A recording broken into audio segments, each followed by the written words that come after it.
প্রভাবশালীর দাপটে উখিয়ায় কৃষকের বাগান ও ফসল নষ্ট, ক্ষতি লাখ টাকার উপরে। স্থানীয়দের অভিযোগ, ভয়ে কেউ মুখ খুলছে না, প্রশাসনের হস্তক্ষেপ দাবি। কক্সবাজারের উখিয়া উপজেলার হলদিয়াপালং ইউনিয়নের মিস্ত্রিবরপাড়া এলাকায় প্রভাবশালীর দাপটে কৃষকের জমির ফসল ও গাছপালা নষ্টের অভিযোগ উঠেছে। স্থানীয়রা বলছেন, প্রভাবের ভয়েই কেউ মুখ খুলতে সাহস পাচ্ছে না। ক্ষতিগ্রস্ত কৃষক মোবারক হোসেনের দাবি, প্রভাবশালী জাফর আলম ও তার ছেলেরা শুক্রবার সকালে তার জমিতে প্রবেশ করে শতাধিক সুপারি, কলা ও ফলজ বনজ গাছ কেটে ফেলে। এতে তার প্রায় 1 লক্ষ টাকারও বেশি ক্ষতি হয়েছে। মোবারক হোসেন বলেন, আমি দীর্ঘদিন ধরে বাবার ভিটার সত্ত্বে ওই জমিতে চাষাবাদ করছি। অভিযোগ জানাইছি তুই আইলাম যে গাড়িগুলো চালাইতে মানুষ আর পরিবারের মধ্যে বলে কিও নুয়াছিল আমিও গাড়ি চালাতে গেলাম বই কিছু ভূমি তো সহায় নেই, আমাদেরকে বাজারে ঘাট উঠতে দিত না বলতেছে। এরকম কিছু মানে কি ওনাদেরকে সেদিন ওখানে ভিতরে হচ্ছে একজন মানে আমার চাচা লাগে আর কি, আমার পাশের বাড়ি, শুনি বেশিরভাগ মানে এই ধরনের করে লোক আমাদেরকেই যায়। শুক্রবার বিকালে বাড়িতে কেউ না থাকায় জাফর আলম ও তার ছেলেরা লাঠি সোটা নিয়ে এসে আমার ফসল ও গাছ কেটে ফেলে নিয়ে যায়। স্থানীয় সূত্রে জানা গেছে, মোবারক হোসেন ও জাফর আলমের মধ্যে 2024 সাল থেকে পারিবারিক শত্রুতার জের ধরে বিভিন্ন বিরোধ মামলা চলছে। কোনো পদক্ষেপ নিলে আমি পদক্ষেপ নেওয়ার জন্য মানে কি একটা এই বিষয়ে আমার মেম্বারের নাম হচ্ছে বাদশা, তো ওনার সাথে মানে কি অনেকদিন ধরেই অবগত করছি। উনি কোনো ধরনের বিচার আচারে কিন্তু উনি তো আমরা যে সময় ওখানে যাই এই সময় উনি বলে যে অমুক জায়গায় যাও করে দেখাই যে উনি আর বিচার করবে কিনাও বলে না করবে কিনাও বলে। এখানে শুধু কি ফলজ গাছ নাকি বনজ গাছও আছে? ফলজ গাছও আছে আর বড় বড় সুপারি গাছও আছিল কয়েকটা, এগুলো কেটে দিছে।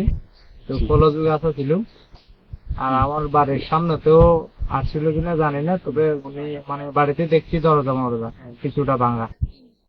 এটিও একাধিকবার স্থানীয়ভাবে মীমাংসার চেষ্টা করলেও সমাধান হয়নি। নাম প্রকাশে অনিচ্ছুক একাধিক স্থানীয় কৃষক জানান, জাফর আলম এ এলাকায় প্রভাবশালী ব্যক্তি, তার বিরুদ্ধে কেউ কিছু বলতে সাহস পায় না।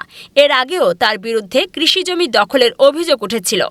এ বিষয়ে স্থানীয় ইউপি সদস্য সরওয়ার কামাল বাদশাহ রূপসী বাংলা টেলিভিশনকে বলেন, এমন একটি অভিযোগ স্থানীয়ভাবে শুনেছিলাম, আমি সমাধানের চেষ্টা করলেও ব্যর্থ হই। ভুক্তভোগীকে উপজেলা প্রশাসনের কাছে লিখিত অভিযোগ দিতে বলেছি। এ ধরনের গাছ কাটা ও ফসল নষ্ট করা নিন্দনীয় অপরাধ।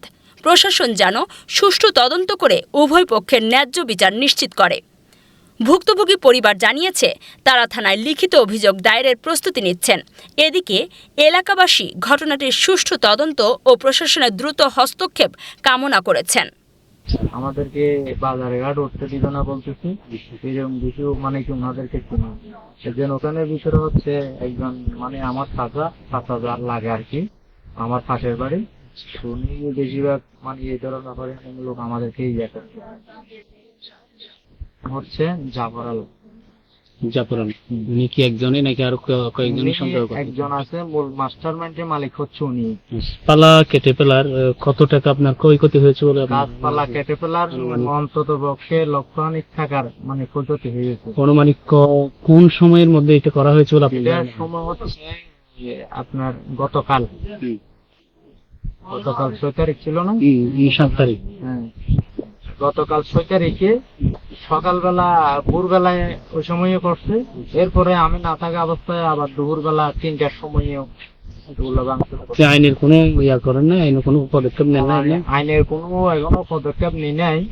ওই জায়গাটাতে এখনো মানে কি আছি, আমি কোনো পদক্ষেপ নিই নাই। আমি পদক্ষেপ নেওয়ার জন্য মানে কি একটা এই বিষয়ে আমার মেম্বারের নাম হচ্ছে বাদশা, তো ওনার সাথে মানে কি অনেকদিন ধরেই অবগত করছি। উনি কোনো ধরনের বিচার আচারে কিন্তু উনি তো আমরা যে সময় ওখানে যাই এই সময় উনি বলে যে অমুক জায়গায় যাও করে দেখাই যে উনি আর বিচার করবে কিনাও বলে না করবে কিনাও বলে। এখানে শুধু কি ফলজ গাছ নাকি বনজ গাছও আছে? ফলজ গাছও আছে আর বড় বড় সুপারি গাছও আছিল কয়েকটা, এগুলো কেটে দিছে। তো ফলজ গাছও ছিল আর আমার বাড়ির সামনে তো আসছিল কিনা জানি না, তবে উনি মানে বাড়িতে দেখছি দরজা মরজা কিছুটা ভাঙা।